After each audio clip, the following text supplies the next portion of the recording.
exercise 5.4, that is optional exercise. Question number 1. Which term of AP 121, 117, 113 dash dash dash is the first negative term? AP आपको क्या दी हुई है? 121, 117, 113 dash dash dash is the first negative term. आप देख रहे हो कि number reduce होते जा रहे हैं. 121 के बाद 117, फिर 113, 4 का डिफरेंस है तो 109, इस तरह से नंबर आ रहे हैं. यहाँ पे कौन सा नंबर जो हमारी लास्ट टर्म आएगी जो नेगेटिव होगी, माइनस में होगी, ये हमें फाइंड आउट करना है. तो हम लिखेंगे for first negative term, for first negative term an is less than 0. मतलब लास्ट टर्म आपकी an होती है, वो an लेस देन 0 होनी चाहिए. लेस देन का मतलब नेगेटिव में होनी चाहिए. ठीक है. अब आपके पास a कितना है? 121 और d कितना है? 117 माइनस 121 दैट इज -4. अब अपना फॉर्मूला लगाओ. an is equal to a plus n minus 1 into d. What is a? a is 121 plus n minus 1, d है -4. अब an जो है आपका लेस देन 0 होना है, तो इट मीन्स जो a plus n minus 1 into D है वो भी क्या होगी? Less than 0. तो इसको सॉल्व किया हमने. 121 minus 4n plus 4 less than 0. यहां से आपके पास क्या आ गया? 121 और 4 125 minus 4n less than 0. 125 less than 4n. इसका मतलब क्या हो गया कि अगर 125 4n से छोटा है तो 4n ग्रेटर देन 125 होगा. आप सोचो कैसे? जैसे मैं कहती हूं 2 इज लेस देन 3. अगर मैं 3 को लिखूंगी तो ये लेस का साइन चेंज हो जाएगा, ग्रेटर देन 2 हो जाएगा. तो ये इक्वल टू में फर्क नहीं पड़ता, बट लेस और ग्रेटर में चेंज हो जाता है. अगर एक नंबर लेस देन है तो जिससे लेस है वो नंबर दूसरे वाले नंबर से क्या हो जाएगा? ग्रेटर हो जाएगा. तो आपके पास आ गया 4n greater than 125. n greater than 125/4 कितना हो गया? ये 31 whole 1/4. n greater than 31 whole 1/4. इसका मतलब 31 तो पूरी कंप्लीट टर्म्स होगी जो आपकी पॉजिटिव होंगी. जो ये पोर्शन आगे 1/4 के बाद जो पोर्शन है वो नेगेटिव आना शुरू हो जाएगा. इसका टर्म हमारी हमेशा होल नंबर में होती है. इससे अगली 31 के बाद कौन सी टर्म आएगी? 32 टर्म आएगी. It means 32nd term is the first negative term. Is it clear? एक बार मैं दोबारा से बताती हूँ आपको कि सम में कह रहा है कि एपी की कौन सी टर्म है जो सबसे पहली नेगेटिव टर्म होगी. आपके पास पॉजिटिव टर्म से शुरू हुआ है और हर नंबर क्या है? टर्म बाय टर्म कम होता जा रहा है. तो जब बिल्कुल खत्म हो जाएगा तो कोई नंबर ऐसा भी आएगा जो नेगेटिव में जाएगा. वो कौन से नंबर पे नेगेटिव आएगा ये आपको फाइंड आउट करना है. तो हमें a 121 था, d -4 था. हमने क्या लिखा कि पहली नेगेटिव टर्म के लिए जो an है, an मींस लास्ट टर्म, वो लेस देन 0 होनी चाहिए. लेस देन 0 का मतलब माइनस में होनी चाहिए. तो it means a plus n minus 1 into D जो है वो लेस देन 0 हो जाना चाहिए. जब हमने सॉल्व किया, सॉल्व करके हमारे पास आ गया 125 लेस देन 4n. अब यहाँ पे मेन पॉइंट जो आपको समझना है, अगर ये 125 लेस देन 4n है, इसका मतलब ये है कि जो 4n है वो 125 से क्या होगा? ग्रेटर होगा, बड़ा होगा. तो इसलिए हमने लिख दिया 4n ग्रेटर देन 125. जिसके लिए मैंने आपको एग्जांपल 2 और 3 का दिया था कि अगर 2 3 से छोटा है तो 3 2 से क्या होगा? बड़ा होगा. तो सॉल्व करके आ गया n जो है 31 होल 1/4 आ जाता है.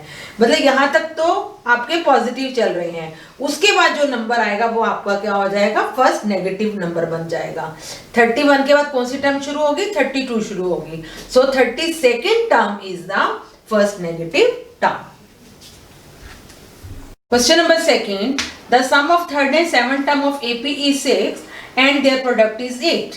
Sum of third and seventh term. Third term का मतलब A3 plus seventh term means A7.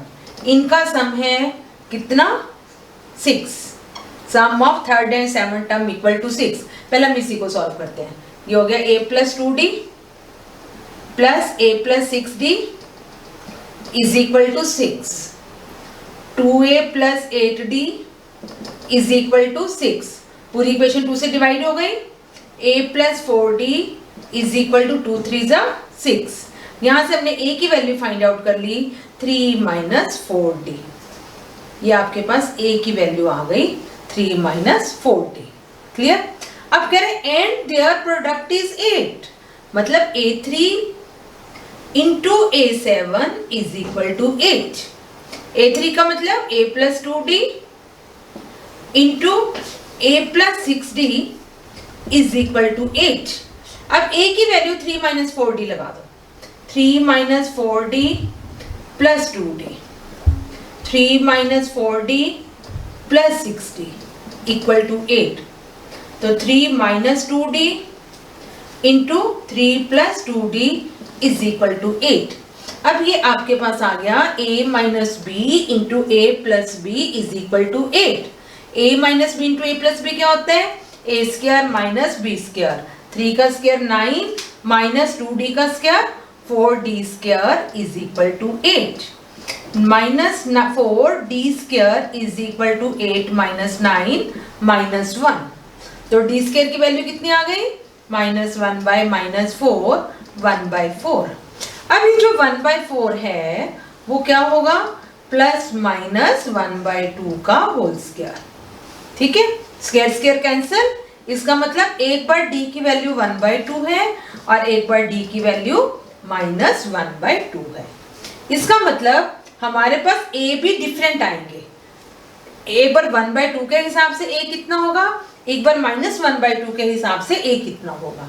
अब d की वैल्यू हम पुट कर देंगे a is equal to 3 minus 4d में। पहले हम फर्स्ट पार्ट करते हैं, d को 1 बाय 2 पुट करते हैं। d is equal to 1 by 2, तो a कितना हो जाएगा? 3 माइनस 4 इंटू 1 बाय 2।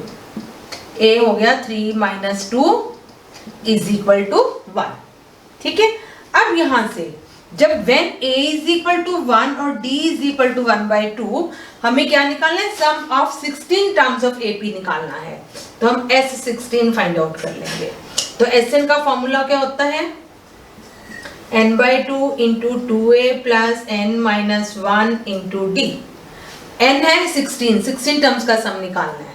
तो S16 is equal to, n को हमने क्या पुट किया? 16 बाय 2, 2a आपने 1 फाइंड आउट किया तो 2 ही हो गया, प्लस n माइनस 1, 16 माइनस 1 15।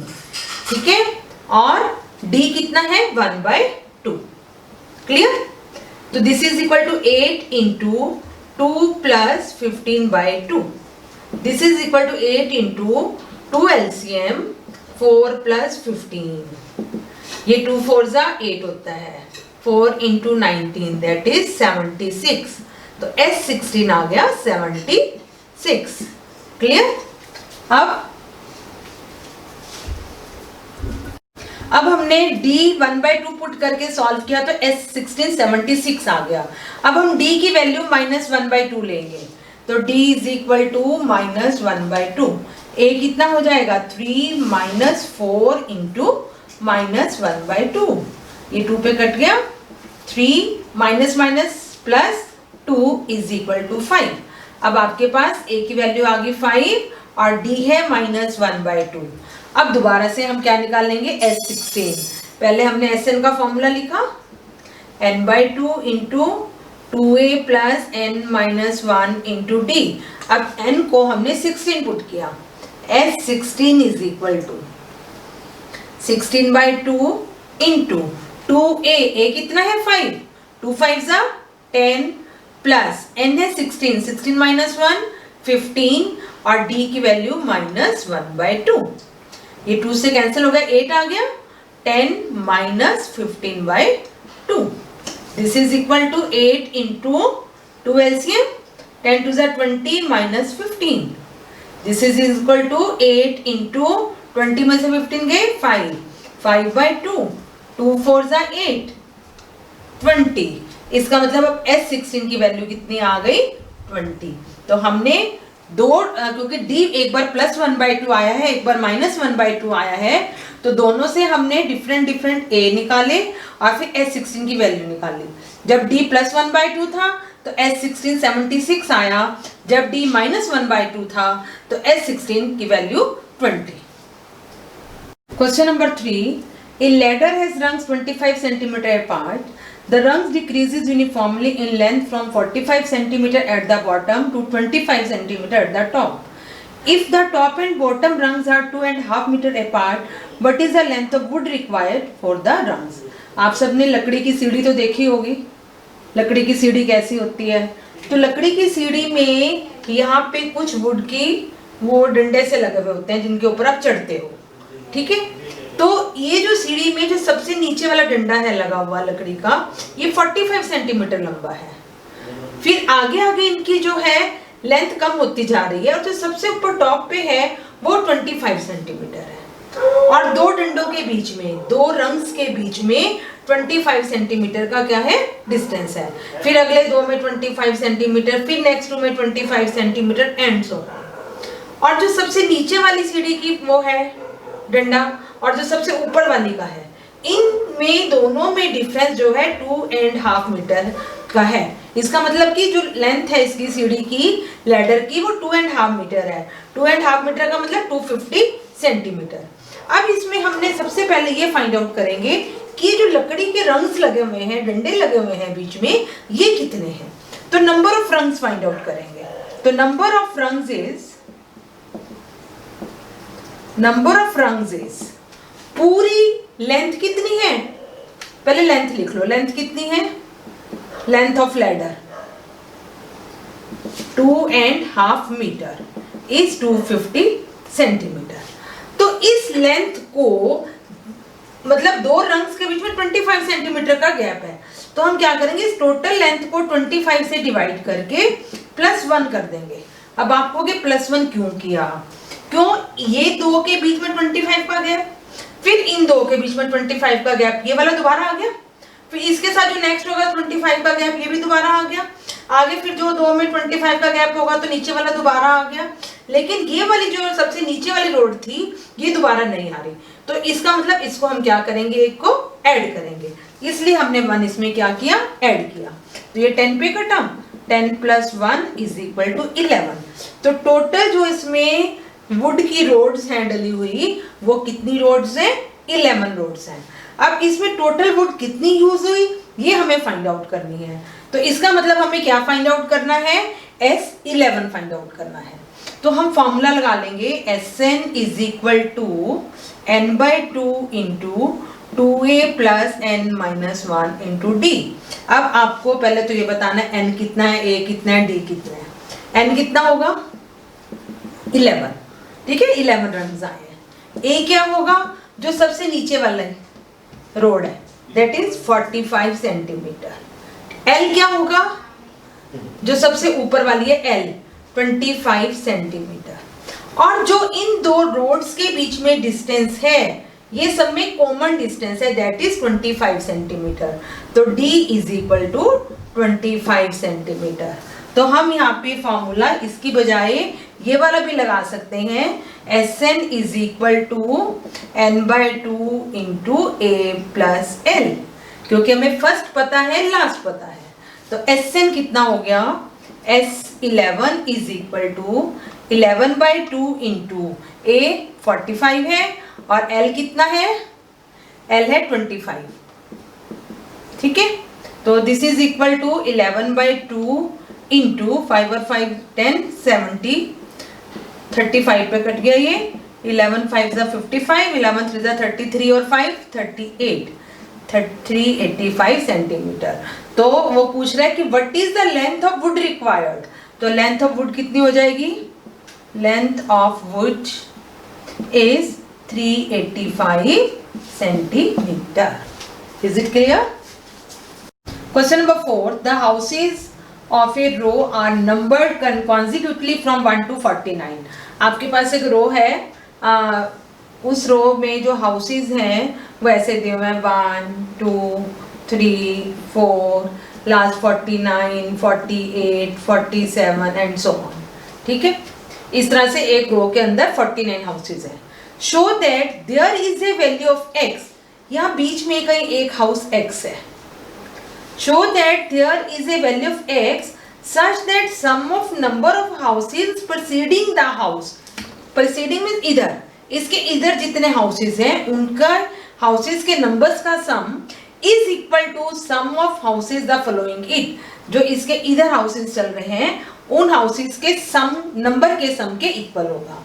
बड़े ध्यान से स्टेटमेंट को समझो कि एक रो में 49 हाउस है और 49 हाउस के बीच में कहीं पे भी एक हाउस नंबर ऐसा है कि उसके नंबर के इधर जितने हाउसेज हैं, मतलब 1 + 2 + 3 + 4 + 5 + 6 इस तरह से इज इक्वल टू, वो किसके इक्वल है, जो इधर हाउसेज हैं 49 + 48 + 47 + 46 + 45 ऐसे करके भी वो कौन सा नंबर ऐसा आएगा कि इधर के हाउसेज को ऐड करें और इधर के हाउसेज को ऐड करें, वो नंबर सेम आए। हाउस नंबर्स को ऐड करना है, ये नहीं काउंट करना कि कौन से नंबर पर हाउस है, जो उसका जो नंबर है उस नंबर को हमें ऐड करना है। 49 नंबर पे है तो 49 ऐड करेंगे, 48 नंबर है तो 48 ऐड करेंगे, 47 हाउस है तो 47 ऐड करेंगे, 49 + 48 + 47 + 46 + 45 एंड सो ऑन, और इधर से 1 + 2 + 3 + 4 + 5 + 6 एंड सो ऑन, वो आपका सम क्या आए, सेम आए। ठीक है, इंटरेस्टिंग सम है। ये हाउस x है, इससे पहले वाला हाउस कौन सा होगा, x - 1 होगा, उससे पहले वाला x - 2 x, क्योंकि हमें यहाँ तक पता नहीं हम लास्ट कहाँ तक पहुंचे हैं। ऐसे इसके बाद वाला कौन सा होगा, x + 1 होगा, x + 2 होगा। ठीक है, ये वाला हाउस कौन से नंबर पे है, हमें इन सारे हाउसेस के नंबर्स का सम और इधर जितने हाउसेस हैं उनका सम आपस में क्या है, इक्वल है। तो ये वाला हाउस कैसे आएगा, इनका सम अगर हम पूरे के पूरे 49 हाउसेस में से इनका सम माइनस कर दे तो बराबर आ गया, जो इसके इधर हाउसेस है वो इज इक्वल टू जो पूरे 49 हाउसेस में से इसके बाद वाले हाउस माइनस कर दे तो आपस में क्या हो जाएंगे, इक्वल हो जाएंगे। मतलब इन हाउसेस का सम इन हाउसेस के सम्स के इक्वल हो जाएगा। इसका मतलब क्या हो गया, यहां तक सम कितना है, x - 1 हाउसेस है, तो sum of x - 1 houses is equal to पूरे के पूरे 49 हाउसेस हैं, s 49 हो गया। इसमें से हमने इस x तक माइनस कर दिए sx। अगर आपको ये पॉइंट समझ आ गया तो सारा सम सॉल्व हो जाएगा। मतलब very important point, sx - 1 is equal to s 49 - sx। एक बार दोबारा से बता लूं सम शुरू करने से पहले कि 49 हाउसेज हैं, एक हाउस x ऐसा है कि उसके इधर जितने भी हाउसेज हैं उनके नंबर्स का सम x के इधर जितने हाउसेज हैं उसके नंबर्स के सम के इक्वल है। तो इसके इधर x - 1 हाउसेज हैं तो sx - 1 हमने लिख दिया is equal to total houses में से हमने x के इधर वाले हाउसेज माइनस कर दिए। ठीक है, यहां से माइनस कर दिए तो s 49 - sx। Is it clear? अब हम आगे सम प्रोसीड करते हैं। sx - 1 Sn का फॉर्मूला हम कौन सा यूज करेंगे, Sn is equal to n/2 into a + l use करेंगे। ठीक है, अब sx - 1 का मतलब n कितना है, x - 1, तो x - 1/2 into what is a 1 plus l क्या होगा, लास्ट हाउस x - 1 था। ठीक है, इज इक्वल टू s 49 कैसे आएगा, n है 49/2 इंटू a क्या हो गया 1 और लास्ट हाउस 49 आ गया। ठीक, माइनस अब sx का मतलब क्या है, x हमारा n हो गया x, n/2 means x/2 into a + l। यहां से यहां तक x हाउसेज हैं तो पहला हाउस आपका हुआ 1, a हो गया 1 प्लस l कितना हो जाएगा x इंटू 1 + x। अभी देखो क्या हो गया, यहां से 1 से 1 कैंसिल हो गया, x into x - 1/2 is equal to 49 into 50/2 is minus x into x + 1/2। ये कट गया 25 आ गया।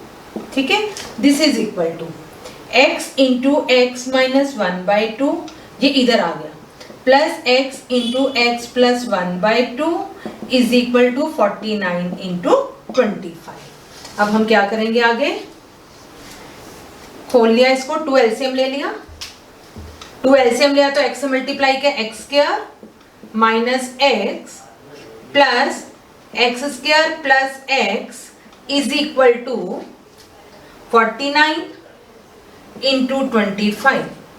यहां से x से x भी कैंसिल हो गया, 2x square by 2 is equal to 49 into 25, 2 से 2 cancel, x square is equal to 49 7 का स्क्वायर होता है, 25 5 का स्क्वायर होता है, 7 इंटू 5 का स्क्वायर, तो x square is equal to 35 का square, square square cancel, this implies x is equal to 35। तो इसका मतलब ये हुआ कि जो 35 नंबर पे हाउस था, हाउस नंबर जो 35 था, उसके इधर वाले हाउसेस 1 से 34 तक, उन सबका सम, इधर से जो हाउसेस 36 से लेके 49 तक, उनका सम आपस में क्या आएगा, इक्वल आएगा। तो it means value of x is equal to 35। Fifth question, a small terrace at a football ground comprises of 15 steps. Football ground का जो टेरेस है उसमें 15 स्टेप्स बने हुए हैं, सीढ़ियां बनी हुई हैं, each of which is 50 metre long. वो जो स्टेप की जो लेंथ है दैट इज 50 मीटर लॉन्ग, तो L हो जाएगा आपके पास 50 metre, and built of solid concrete. Each step has a rise of 1.4 metre. जब हम सीढ़ी ऊपर ऊपर चढ़ते हैं तो हर सीढ़ी जो है 1.4 मीटर ऊंची है, इसका मतलब हाइट हो गई 1/4 metre, and a tread of 1/2 metre. Tread means breadth, जो सीढ़ी है वो आपकी जो चौड़ी है वो है 1/2 मीटर, तो breadth is equal to 1/2 metre. ये बात समझ आ गई कि जो आपकी स्टेप्स जो हैं वो 50 मीटर लॉन्ग है, तो लेंथ हो गई, each step has a rise of 1.4 metre, मतलब हाइट होगी, इतना राइज है, and a tread of 1/2 metre means वो जो स्टेप है कितना चौड़ा बना हुआ है, दैट इज 1/2 मीटर, तो breadth is 1/2 metre. Each step has a calculate the total volume of concrete used to build the terrace. वो जो 15 स्टेप्स बने हैं टेरेस बनाने में, उनमें कितना कंक्रीट यूज हुआ वो हमें फाइंड आउट करना है। तो volume of concrete used, volume of concrete used to make first step, क्या होता है, LBH होता है वॉल्यूम, ठीक है। तो 50 into breadth 1/2, height 1/4, volume of concrete used to make second step, length वही रहेगी, ब्रेड्थ वही रहेगी, लेकिन जो अगला स्टेप होगा वो और ऊंचा हो जाएगा। वो दूसरा स्टेप फिर 1/4 मीटर ऊंचा है, पहला 1/4 था, नेक्स्ट भी 1/4 होगा, तो इट मींस 2 स्टेप तक जो हाइट कितनी हो गई, 2/4। Volume of concrete used to make third step is 50 into 1/2 into 3/4। Total कितने स्टेप्स बनाने हैं, 15, तो डैश डैश दिखा दिया हमने, और फिर लास्ट लाइन लिख दी, volume of concrete used to make कौन सा step, 15 step, that is 50 into 1/2 into 15/4। Is it clear?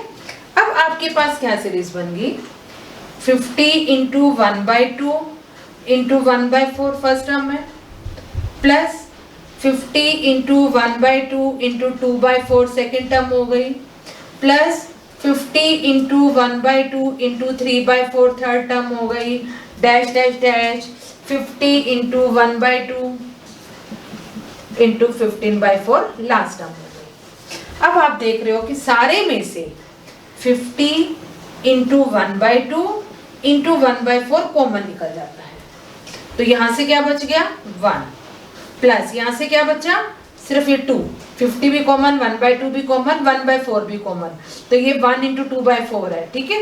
तो यहां से बच गया 2, यहां से 3, डैश डैश डैश, यहां से आ जाएगा 15। इतना क्लियर हो गया सबको?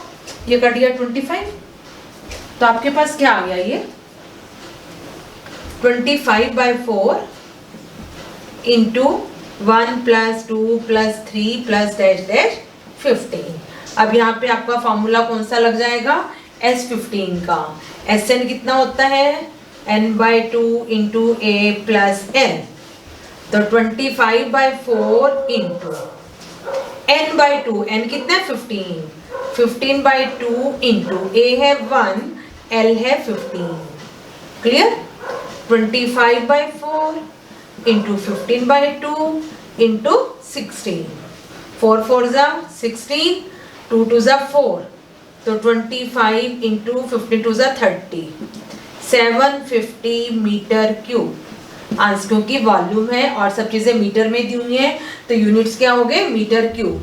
तो calculate the total volume of concrete required to build the terrace. तो टोटल वॉल्यूम कितनी हो गई, volume is equal to 750 metre cube, clear. तो volume of concrete used is 750 metre cube. This completes chapter 5. In case of any doubts, go through my videos again.